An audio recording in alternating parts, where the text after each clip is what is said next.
रत्नागिरीच्या राजापूर तालुक्यात श्रमदानातून 4 ते 5 गावातील 5,000 ग्रामस्थांची आता तहान भागणार आहे।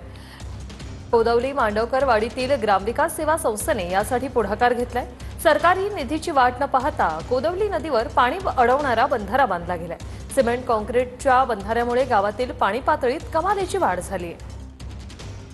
सध्या या मांडवकरवाडीमध्ये आपण आहोत आणि तिथले ग्रामस्थ मी बघू शकता की हे सगळे ग्रामस्थ या ठिकाणी श्रमदानातून आणि शासकीय निधीची वाट न पाहता या ठिकाणी त्यांनी स्वतःचा निधी हा या ठिकाणी जवळपास 16,10,000 रुपये या ठिकाणी या बंदरासाठी खर्च अपेक्षित आहे आणि हा सगळा खर्च स्वनिधीतून जमा करून त्यांनी गावाची जी तहान आहे ती भागवण्याचा प्रयत्न या ठिकाणी केलेला आहे।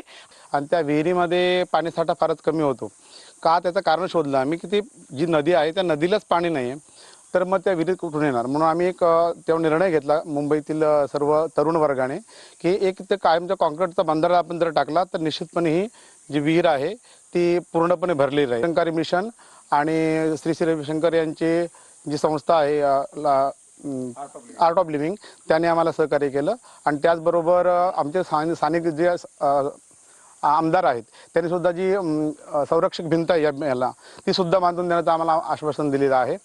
कॅमेरामन समित गजनेसह मी मनोज डेले, TV9 मराठी, मांडवकरवाडी, राजापूर।